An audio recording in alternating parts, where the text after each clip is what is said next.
ಮೇರೆ ಏನು ಮದ್ದೂರು ಸರ್ಕಾರಿ ಬಸ್ ನಿಲ್ದಾಣದಲ್ಲಿ ಒಂದು ಪಬ್ಲಿಕ್ ಸರ್ವಿಸ್ಗೆ ಅಂತೇಳಿ ಆಟೋ ಚಾಲಕರು ಒಂದು CRS ಫಂಡ್ನಲ್ಲಿ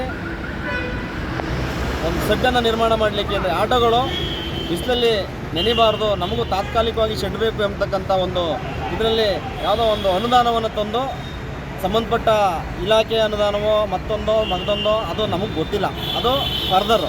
ಆದರೆ ತಾತ್ಕಾಲಿಕವಾಗಿ ಶೆಡ್ಡನ್ನು ನಿರ್ಮಿಸ್ತಕ್ಕಂಥ ಈ ಆಟೋ ಚಾಲಕರ ಹೊಟ್ಟೆ ಮೇಲೆ ಹೊಡಿತಕ್ಕಂಥ ಕೆಲಸ ಮದ್ದೂರು ನಗರಸಭೆ ವ್ಯಾಪ್ತಿಯೆಲ್ಲ ನಡೀತಾ ಇದೆ.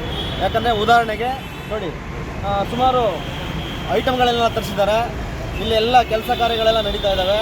ಈಗ ಏಕಾಏಕಿ ಮದ್ದೂರು ನಗರ CMC ಕಮಿಷನರ್ ಆಯುಕ್ತೆ ಬಂದ್ಬಿಟ್ಟು ಇಲ್ಲಿ ನಾವು ನಿಮಗೆ ಪರ್ಮಿಷನ್ ಕೊಟ್ಟಿಲ್ಲ ಹಂಗೆ ಹಿಂಗೆ ಅಂತೇಳಿ ಇಲ್ಲಿ ಇರ್ತಕ್ಕಂಥ ಎಲ್ಲ ವಸ್ತುಗಳನ್ನು ಅವರ ನಗರಸಭೆ ಒಳಗೆ ಅಕ್ರಮವಾಗಿ ಸಾಗಿಸ್ತಿದ್ದಾರೆ ನಗರಸಭೆ ಒಳಗೆ. ಯಾಕಂದರೆ ಇಲ್ಲಿ ಇರ್ತಕ್ಕಂಥ ವಸ್ತುಗಳನ್ನು ಈ ಪ್ರಾಪರ್ಟಿ ಯಾರ್ದು, ಇದು ನಗರಸಭೆಗೆ ಬರ್ತದ? ಖಂಡಿತ ಇಲ್ಲ, ಇದು ನಗರಸಭೆಗೆ ಬರಲ್ಲ. ಯಾಕಂದರೆ ಇದು KSRTC ಪ್ರಾಪರ್ಟಿ, ಅವರ ಪ್ರಾಪರ್ಟಿನಲ್ಲಿ ಈ ವಸ್ತುಗಳು ಬಿದ್ದಿದ್ದಾವೆ.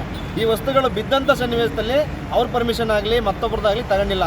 ಈ ಸರ್ವಾಧಿಕಾರಿ ಧೋರಣೆಯಿಂದ ವರ್ತಿಸ್ತಾ ಇರ್ತಕ್ಕಂಥದ್ದು ನಾವು ತೀವ್ರವಾಗಿ ಖಂಡಿಸ್ತಾ ಇದ್ದೀವಿ.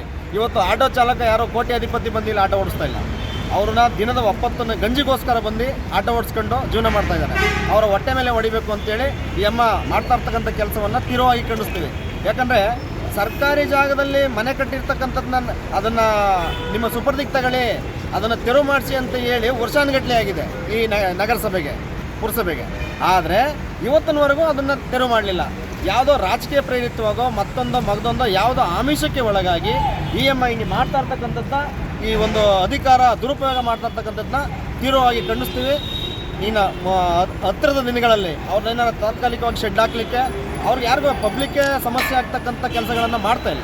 ಅವ್ರ ಪಾಡಿಗೆ ಅವ್ರು ನೋಡಿ, ರಸ್ತೆಯಲ್ಲಿದೆ ಅದ್ರ ಮೇಲೆ ಫುಟ್ಪಾತ್ ಇದೆ, ಫುಟ್ಪಾತ್ ಪಕ್ಕದಲ್ಲಿ ಏನು KSRTC ಜಾಗ ಇದೆ, ಅದರಲ್ಲಿ ಶೆಡ್ಡನ್ನು ನಿರ್ಮಾಣ ಮಾಡ್ತಾ ಇದ್ದಾರೆ. ಅದಕ್ಕೆ ನಮ್ಗೆ ತಕರಾರಿಲ್ಲ. ಅವರು ಪಬ್ಲಿಕ್ ಸರ್ವೆಂಟ್, ಅವರು ಕೂಡ ಯಾರು ಆಟೋ ಚಾಲಕರು ಕೂಡ ಅವರು ಪಬ್ಲಿಕ್ ಸರ್ವೆಂಟ್, ಅವರು ಮಾಡಿ ವಿನಾಕಾರಣ ಅವ್ರನ್ನ ಬಿಸ್ತಲ್ಲಿ ಒಣಗಿಸ್ತಕ್ಕಂಥದ್ದು. ಇವರು AC ಇಲ್ಲದೇ ಇರಲ್ಲ. ಅಟ್ಲೀಸ್ಟು ಜನಗಳ ಸೇವೆ ಮಾಡ್ತಕ್ಕಂಥ ಆಟೋ ಚಾಲಕರು ಒಂದು ಶೆಡ್ ನಿರ್ಮಾಣ ಮಾಡ್ಕೊಳ್ಳಿಕ್ಕೆ ಇಷ್ಟೊಂದು ತೊಂದರೆ ಕೊಡ್ತಾರೆ ಅಂದರೆ ಇದು ರಾಜಕೀಯ ಪ್ರೇರಿತನೇ. ಈ ಮೊದಲು ಇಲ್ಲಿಂದ ವರ್ಗಾವಣೆ ಆಗಬೇಕು. ಇಲ್ಲ ಅಂದರೆ ಮುಂದಿನ ದಿನಗಳಲ್ಲಿ ಆಟೋ ಸಮೇತ ಈಗ ಹೆಂಗೆ ವಸ್ತುಗಳನ್ನು ತಗೊಂಡೋಗಿದ್ದೀರಿ, ಆಟೋ ಸಮೇತ ಇಡೀ ಮದ್ದೂರಿನ ಎಲ್ಲ ಆಟೋ ಚಾಲಕರ ಒಗ್ಗೂಡಿ ನಿಮ್ಮ ಕಚೇರಿ ಮುಂದೆ ಓಪನ್ ಪಿಚ್ಚಲ್ಲಿ ಧರಣಿಯನ್ನು ಮಾಡಬೇಕಾಯ್ತದೆ. ಈ ಎಚ್ಚರಿಕೆಯನ್ನು ಕೊಡ್ತಾ ಇದ್ದೀವಿ. ಈ ಅನಾಹುತಕ್ಕೆ ತಾವು ಕಾರಣರಾಗಬೇಡಿ ಅಂತ ಈ ಮೂಲಕ ಕಮಿಷನರ್ಗೆ ನಾನು ಎಚ್ಚರಿಕೆಯನ್ನು ಕೊಡ್ತಾ ಇದ್ದೀನಿ. ಶಿವರಾಜ್ ಮರಳಿಗ.